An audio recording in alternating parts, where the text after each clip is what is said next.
evening, everyone, or if you happen to be catching this in the morning, a good morning to you. This is a PGA model breakdown. I am your host for it, Jason Rouslin, and this is actually a PGA Showdown model breakdown as I'm going to go over the final round. I've been doing two of these, or I shouldn't say I have been.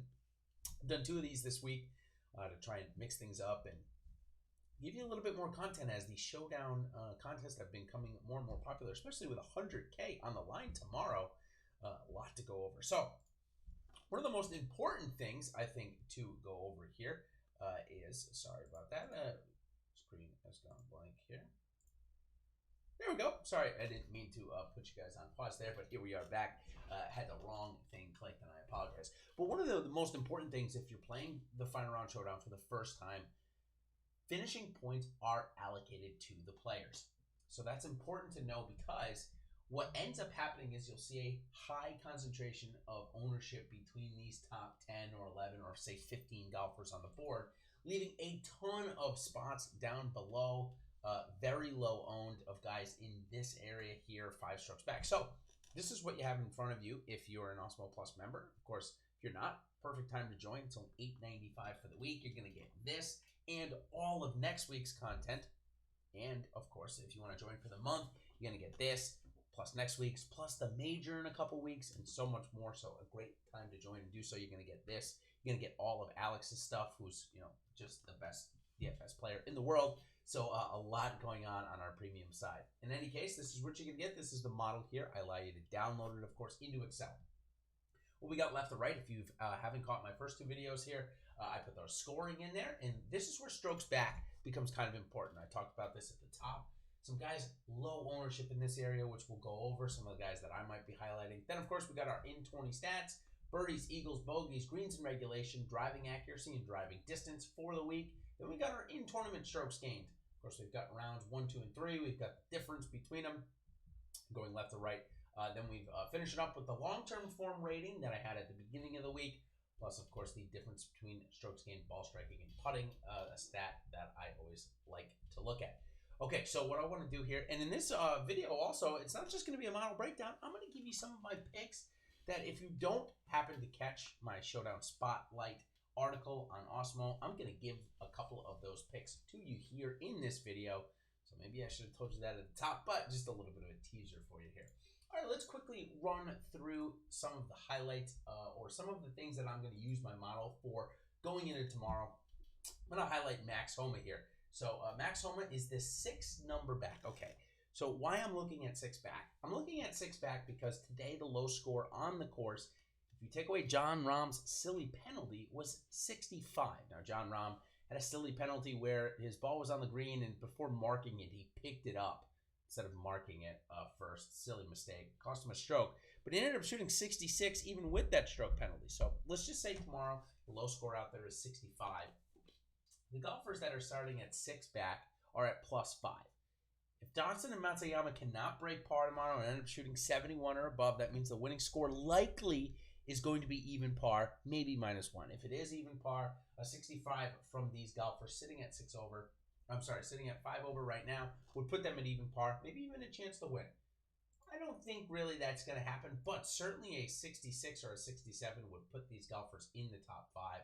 Max Homa, he had a really bad first round with his irons, but since then gained 1.45 strokes in round 2 and then another 2.6 here in round 3. So he is streaking and he is a big money fisher. So certainly take a look at Max Homa.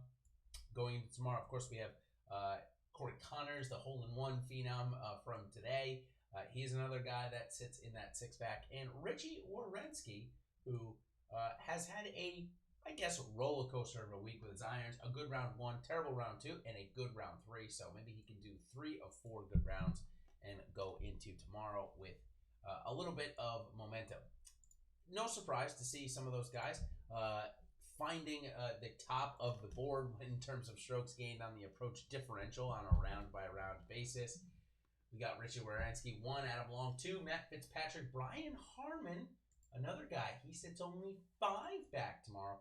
He could be pretty low owned, and we know he can light it up with the putter, so really good to see his approaches kind of tick in the right direction. If you get another good round from him, he could see himself into the top 10. A couple of guys, though, that I really like. Cameron Smith sits 7 back. However, he sits on the bubble of making it to next week. He broke through today. He had a really bad round one, pretty much through the entire bag, but he's had good rounds now back-to-back, tee to green, as you can see here, 0.62 in round two and another 2.36 in round three, with the approaches getting much better in round three.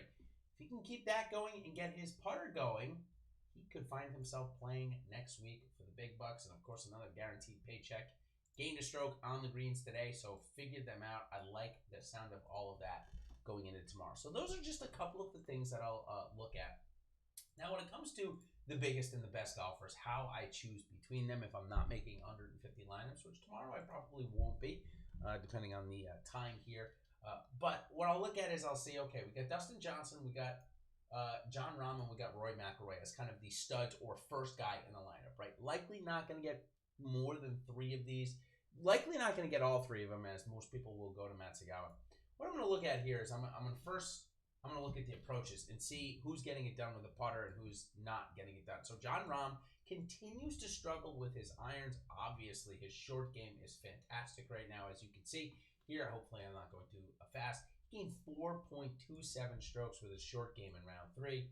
Now, while that's fantastic, I would rather bet on a guy like Dustin Johnson, who, as you can see, his 3 rounds of approaches have gained almost a stroke per round.